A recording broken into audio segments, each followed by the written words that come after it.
Good afternoon, and thank you, Mr. Speaker. We have a duty as parliamentarians, Mr. Speaker, and that duty is to represent our constituents and the people of Bermuda, to make laws, and to provide oversight.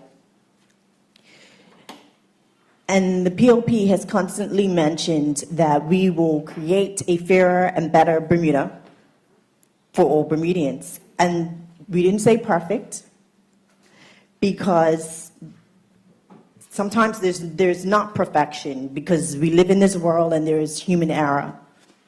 But we can focus and drive forward with a fairer and better Bermuda. And this act does represent that aim of making Bermuda a fair and better place to live in. But today I also stand as a representative for my constituents and for people of Bermuda, and represent all those persons who have been a victim of a sexual assault. And as a mother, I have to trust every day that I send my children out to be with educators. I send them out to be with friends and family members. And I send them out to be with camp counselors, sports programs, the members in the sports programs, members in dance programs, both local and overseas. And I send them out to be with other youth organizations. And as parents, we have a duty to trust those people who we send our children to be around. There's a saying, it takes a village to raise a child. Well, this village must be safe, Mr. Speaker.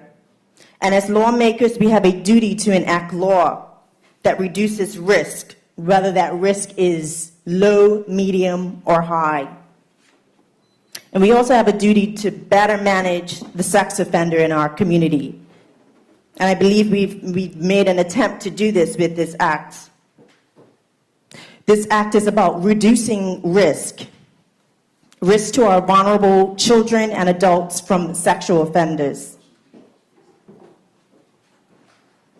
I was listening to a news report. It was actually, I don't know if anyone else heard it. It was a news report on ABC. And in this news report, it actually reported that there's been a spike or increase of Caribbean islands who have been covering up sexual offenders for the guests that actually visit them. And so what was been reported in the news is that these resorts are paying off people to cover up for these sexual offenses. There was a particular couple who was out on a honeymoon, and their butler was accused of a sexual offense.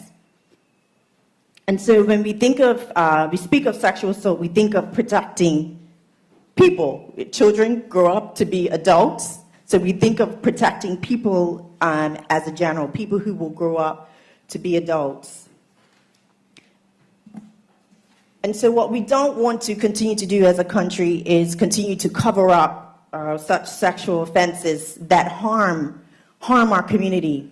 It leads to people, we spoke about this before when we talked about the recommendations in the Joint Select Committee, and how it leads to people who have anxiety, depression, they experience chronic illness, obesity. All these things impact our community and cost actually our community a lot more money. And so this area is still very important.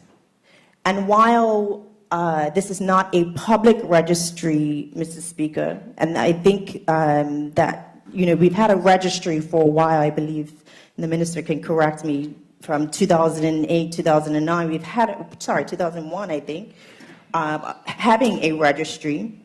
What this legislation does is it improves the registry and the protocols around it. And funny enough, there are actually people in our community, with social media being so prevalent, that there are people, I was reading an article where it talks about a father who created their own website, and they actually listed sexual offenders in our community. Information that it has been made public, I guess, through some other source of media.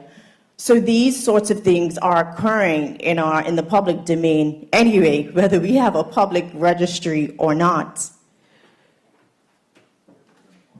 What this act highlights is, what it highlighted for me is that so much more needs to happen, Mr. Speaker. And I found actually the Ministry of Legal Affairs put out a fact sheet regarding the Sex Offenders Management Act. And it was actually published online, so if anyone wants access to that fact sheet so they can get clarity in regards to what this Amendment Act is doing, it's available in the public domain. And it does speak to the operational framework, if you allow me to read from it, Mr. Speaker. Go ahead. The government has revised its protocol on the disclosure of information on sex offenders, and the bill has been tabled in the legislature.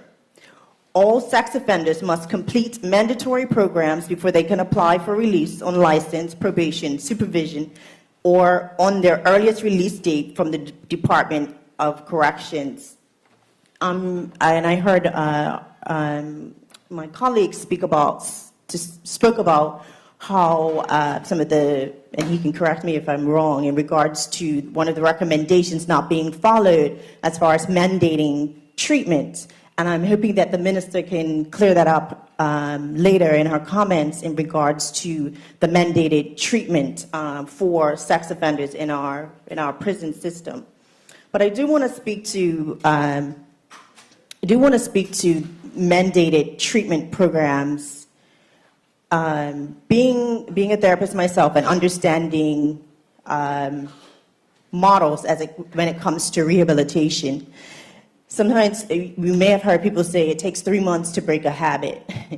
Well, we're not talking about a habit here. We're talking about a lifestyle and lifestyle behaviors. And so it takes more than 3 months to break a lifestyle and behaviors such as those.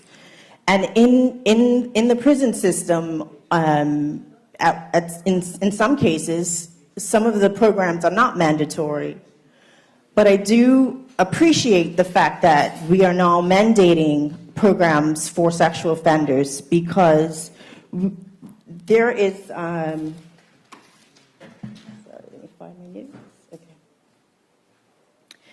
In the rehab model, there's a willingness to participate. So you have someone who's just willing and they'll go out and they'll participate in a program. And then there are people who are actually have to be motivated to actually participate in a treatment program. Those people who are more willing to participate do get better outcomes because they have something called intrinsic motivation that allows them to be a little bit more successful. But then there are some people who totally refuse treatment and they don't want to participate.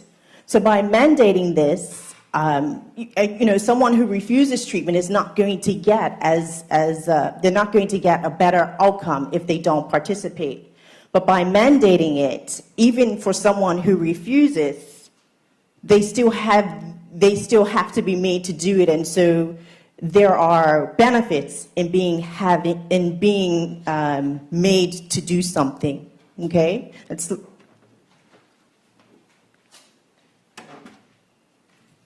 and so I am grateful that this Sex Offender Amendment Act does address mandating treatment going forward.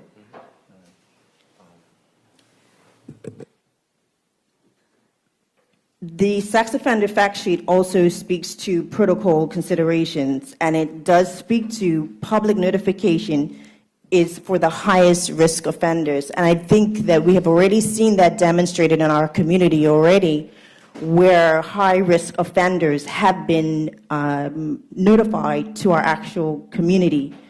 And this is a commitment that I'm hoping that our AG and our government will continue to hold tight to in keeping our children safe in our community.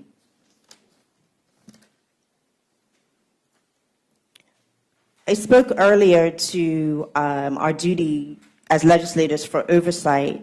And so what is important is that the Joint Select Committee, they've met, they've given their report, but they still have a duty to provide oversight. And they still have a duty to follow up and monitor this actual legislation to make sure that it is doing what it was aimed to do, and that is to reduce risk and to better manage the sex offender in our community. But we as a community have something further to do, and that is to make sure that those youth-serving organizations that are out there are putting policies into place where we are protecting our children. And so so that they are participating in prevention training. They have a code of conduct, that they have travel and reporting policies. But we as a government can go even further. We can mandate this to happen for protection of our children as well. There is something out there already. There's a vulnerable persons policy that is done through the charities organizations. So charities do have protections when it does come to prevention training and all of that sort. But there are many organizations or camps or businesses that work with children who are not mandated to provide this sort of training or have this sort of conduct for protecting our children. We also have, as parents, have to continue the conversation with our children as it relates to safe and good and bad touching. Interestingly enough, I was able to get my hands on a SCARS survey results. Mr. Speaker, if you allow me to just reference something out of this. And one of the questions in the SCARS survey history, the SCARS survey, was how old was the person who sexually abused you? They received 240 responses in this area, and what they found was that 45% of those persons were less than the age of 18 years old. 15% was between the ages of 18 and 25 years old. 22% was between the ages of 26 and 40 years old. 14% was between the ages of 41 and 65 years old. And 4% was between the ages of 66 and 80 years old. And I bring that to highlight because there's obviously something going on where there is child-on-child sexual offenses and abuse. And these child-on-child sexual offenses are probably going, I'm assuming they're definitely going unreported, and they're not being criminalized because they are actual children. And so this just goes on to show how we as parents, we have a duty to discuss with our children good and bad touching and what safe touching is. And it's just important that we continue that conversation. The other area that needs to be addressed continually is the bullying behaviors that occur within our community. And it starts from very young, where people are exerting power over others. A sex offender, may say, I'm going to do something sexual to you, even if you like it or not, or even if you tell me to stop. So parents must continue the conversation with their children about their bodies and about sex. Children cannot speak for themselves, Mr. Speaker, and this issue is what this law is about. That's why this law has been enhanced to protect our children, and that's why this law needs to be enacted. Thank you, Mr. Speaker.